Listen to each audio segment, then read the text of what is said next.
The most common interview question you'll get, the one that you're guaranteed to get asked in every single interview, is walk me through your resume, also known as tell me about yourself.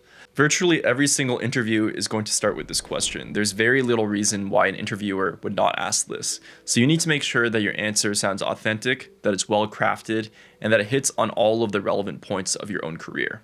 I would also argue that it's the most important interview question because it allows you to establish a personal connection with the interviewer and is also the question where you'll be given the most amount of time to speak. So in my opinion, a good answer to walk me through your resume is going to be 1 to 1.5 minutes in length. This is enough time to cover pretty much all your basic biographical details, as well as talk about 2 or 3 key experiences. I find that if it's any longer, you might find yourself spending too much time on a single experience, and you might also start to bore the interviewer. But if it's any shorter, I think you're probably missing out on key details. So I always try to think, and it's not really a strict rule, but 1 to 1.5 minutes. So if you're an MBA with a winding career and several different job changes, you should skinny that down, pick the most relevant ones, so you're only talking for a minute and a half. But even if you're a freshman, I think you should try to get to that 1 minute mark. That might mean you just talk about your interests and things that excite you, but it's still better than talking for too short a period of time. So in terms of the structure, here's how I would break down that minute to minute and a half. You have 10 seconds where you're just talking about your biographical details. You'll say your name, you'll say what school you go to, you'll say maybe what city you're from if you want to get a little bit more personal, and that's pretty much it. You don't have to overthink this step. And after the introduction, you're going to segue into what a lot of people refer to as the spark. Now, the spark is kind of the event or the series of events that helps you validate your interest in finance. A lot of people start with this because it's a very clean way to open up a narrative. This could be anything from a club you joined to maybe a mentor you had or a class you took. The specific spark doesn't matter too much. It's more about being able to craft it, bringing out what's relevant from that, and then kind of combining it and weaving it with the rest of your career choices. And if you feel like you don't have a good spark, it's kind of your job to develop one. This could be something from starting an investing blog, again, joining a club, maybe taking a specific course, anything like this that just helps you frame the conversation well. For me, initially, it was case competitions with DECA that introduced me to kind of the world of business, and later it would become my involvement with the Student Investment Club that introduced me to the world of investing. So it doesn't have to be super creative. Honestly, most of the time, it's just going to be a club, but you need to have some kind of spark. The younger you are, the more likely it is to discuss this. When I was doing my PE interviews, I didn't really mention the spark as much, but during my banking interviews, I 100% did. So after your spark, you want to talk about 2 or 3 key experiences. You'll probably have had a lot of experiences, but I would just think what maps best to your resume, because a lot of the times the question will be, walk me through your resume. So I would just talk chronologically about the main experiences and what you kind of took away from them. It should honestly be pretty simple. Again, you only have a minute and a half or so every kind of role should maybe be between 15 and 20 seconds. It doesn't have to be a complicated task that you did. It could be something like, last summer, I was an intern at a private wealth management firm. I helped coordinate capital calls with different investors we had and was also introduced to the concept of valuation. One of my main tasks was making sure that my manager had new leads to reach out to. And that's all you kind of need to talk about. It's a couple of sentences that just frames the work that you did in a given situation. Keep in mind that what you say should track to your actual resume. And if you're having difficulty writing a resume, we do have a resume and cover letter course on our website where you can go through my actual investment banking and private equity resumes. The fourth thing, and it feels kind of silly to talk about, but you need to make sure that you're speaking in clear sentences. You can maintain reasonably comfortable eye contact.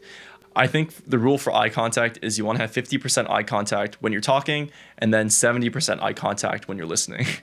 Now, if you're not sure if you meet the standard for what is clear communication, my advice is just to record yourself. Just take out your webcam or your phone and try to give a practiced answer and see if you can get through a clean answer in one go. I feel like you get over a lot of the cringy, embarrassing components when you watch yourself kind of have to present an answer. I also think there's a really big emphasis on doing mock interviews. When I was recruiting for banking, I think I did maybe 30 to 40 investment banking mock interviews with people in the older year. It's probably overkill for a freshman or sophomore, but I think you should at least be doing between 5 and 7, doing them with your peers, doing them with potential mentors. You just need to get your reps in because your first time practicing should not be in the interview room. And lastly, you want to try to connect points to the job that you're applying to whenever possible. For example, if you interned at a private wealth manager, maybe you can mention that one of your clients was a private equity firm and you got to study their portfolio and look at how their money was generated, and that piqued your interest into this kind of job. Maybe it could be as simple as you were in the technology group on your investment club, and that's why you want to do growth equity. That's why you're familiar with these SaaS businesses. You always want to try to connect the information from your own resume into what you're applying for. And then finally, you'll just summarize your experiences in maybe 10 seconds or so. You can just mention them again, and then try to weave in that's why you want to work at that particular firm. A lot of people end this question by saying, and that's what brings me here today, including myself, so feel free to use that line. So maybe this will be helpful, but I'm going to give you kind of the practiced interview answer that I was giving to investment banks and private equity firms as a junior. So here we go.